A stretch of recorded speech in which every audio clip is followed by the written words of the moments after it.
নমস্কার বন্ধুরা, আজ আমি আপনাদের সঙ্গে শেয়ার করব দুর্দান্ত একটি টিফিন রেসিপি। কাপ পিজা বা মিনি পিজাও বলতে পারেন। এই রেসিপিটা এত সহজ, অল্প সময়ে যখন খুশি তখন তৈরি করে নিতে পারবেন। খেতেও ভীষণ মজার, অবশ্যই ট্রাই করবেন, নিশ্চয়ই ভালো লাগবে। হাই এভরিওয়ান, পূরবী কিচেনে সবাইকে স্বাগত। তো চলুন এই মজার রেসিপিটি দেখে নেই। তার জন্য চুলায় একটি কড়াই গরম করে এর মধ্যে দিয়েছি 1 টেবিল চামচ রান্নার তেল। তেলটা গরম হলে এর মধ্যে দিয়েছি 2-3টি পেঁয়াজ কুচি। পেঁয়াজগুলোকে একটু নরম হওয়া পর্যন্ত ভেজে নিতে হবে। পেঁয়াজটা একটু নরম হলে এর মধ্যে দিয়েছি মুরগির সলিড মাংস 100 গ্রাম। মাংসের কালারটা চেঞ্জ হওয়া পর্যন্ত ভেজে নিতে হবে। দেখুন মাংসের কালারটা চেঞ্জ হয়ে গেছে।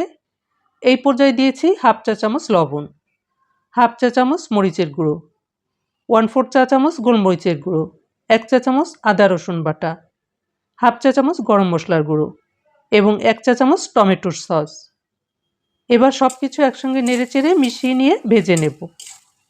প্রায় 2-3 মিনিট ভেজে নেবার পরে মাংসটা সিদ্ধ হওয়ার জন্য এর মধ্যে দিয়েছি ঝোলের জন্য পানি। পানিটা খুব বেশি দিব না, মাংসটা সিদ্ধ হয়ে যাবে এবং পানিটাও শুকিয়ে যাবে, ঠিক সেই পরিমাণে পানিটা দিতে হবে। সিদ্ধ হতে খুব বেশি সময় লাগবে না। তারপর ঢেকে রান্না করে নেব। 3-4 মিনিট পরে ঢাকনাটা তুলে নিচ্ছি। দেখুন বন্ধুরা, ঝোলটাও কমে গেছে এবং মাংসটাও সিদ্ধ হয়ে গেছে। এখন চুলার জালটাকে বন্ধ করে দিয়েছি। এই পর্যায়ে দিয়েছি কিছুটা ক্যাপসিকাম আর একটি টমেটো। টমেটোর বিচিটাকে ফেলে দিয়েছি। আর দিয়েছি 1 চা চামচ অরিগানো। দিয়ে নেড়েচেড়ে কড়াই থেকে তুলে নিয়েছি। দেখুন কত সুন্দর লাগছে। ওয়াও! মনে হচ্ছে এক্ষুনি খেয়ে নিই। সুন্দর একটা গন্ধ। এভাবে তৈরি করলে পিজার স্বাদটাও দ্বিগুণ বেড়ে যায়। এখন পিজার ডোটা তৈরি করে নেব। তার জন্য একটি মিক্সিং বোলে নিয়েছি হাফ কাপ ময়দা, আর নিয়েছি হাফ চা চামচ ইস্ট, নিয়েছি 1 চা চামচ চিনি, 1/4 চা চামচ লবণ, আর নিয়েছি হাফ কাপ উষ্ণ গরম পানি। প্রথমে অর্ধেকটা দিয়ে ভালো করে মিশিয়ে নিতে হবে। আমি স্প্যাচুলার সাহায্যে মিশিয়ে নিয়েছি। তারপরে বাকি অর্ধেকটা পানিও দিয়ে দিয়েছি এবং ভালো করে মিশিয়ে নিয়েছি। কোনো দলা যেন না থাকে সেইভাবে মিশিয়ে নিতে হবে। এই পর্যায়ে দিয়েছি 1 টেবিল চামচ সয়াবিন তেল। তেলটা দিয়ে আবারও ভালো করে মিশিয়ে নিয়েছি। ঠিক এরকম স্মুথ একটি ব্যাটার তৈরি করে নেব। তারপর এটাকে একটি ঢাকনা দিয়ে ঢেকে এক সাইডে রেখে দিয়েছি। এবার একটি বাটি নিয়েছি। এই বাটির মধ্যে কিছুটা তেল নিয়েছি।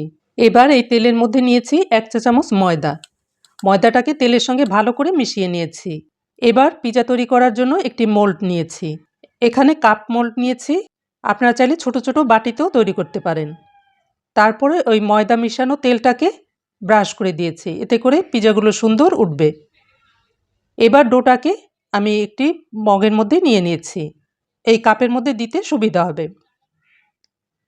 আমি এক এক করে প্রত্যেকটি কাপের মধ্যে হাফ হাফ করে দিয়ে দিয়েছি। অর্ধেকের বেশি দেয়া যাবে না, কারণ এগুলি অনেক ফুলবে। এভাবে আমি সব কাপগুলি ভরে দিয়েছি। এখন একটি র্যাপিং পেপার দিয়ে ঢেকে রাখব। আপনারা যে কোনো কিছু দিয়ে ঢেকে রাখতে পারেন। আমি 10 মিনিটের জন্য এগুলোকে এভাবে ঢেকে রাখব। 10 মিনিট পরে র্যাপিং পেপারটা তুলে নিলাম। এখন এর মাঝে আগে যে পুরটা আমি রেডি করে রেখেছি, মাংসের পুরটা, সেই পুরটা এর মধ্যে দিয়ে দেব। অল্প অল্প করে আমি প্রত্যেকটির মধ্যে দিয়ে দিয়েছি। মাংসের পুরটা দেওয়ার পরে এর উপরে দিয়েছি মোজারেলা চিজ। আমি ছোট ছোট টুকরো করে কেটে দিয়েছি। তারপরে এর উপরে দিয়েছি কিছুটা চিলি ফ্লেক্স। আপনাদের বাচ্চারা যদি ঝাল খেতে পছন্দ না করে তাহলে এটা না দিলেও চলবে। এগুলোকে আমি ওভেনে বেক করে নেব। তার জন্য প্রিহিটেড ওভেনে 210 ডিগ্রিতে 15 মিনিটের জন্য বেক করে নেব।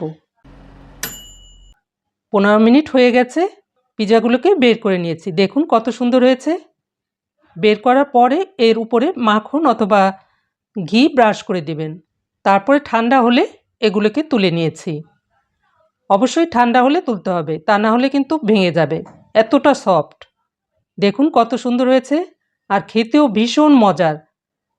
আমি একটি ভেঙে দেখাচ্ছি। দেখুন দেখুন কি সুন্দর, আর খেতে এত মজার, আপনাদের কি বলবো। অবশ্যই একবার ট্রাই করবেন, তা না হলে কি করে বুঝবেন। ভিডিওটি ভালো লাগলে লাইক শেয়ার কমেন্ট করবেন এবং সাবস্ক্রাইব করে আমার চ্যানেলের সঙ্গেই থাকবেন। সবাই ভালো থাকবেন। Good bye.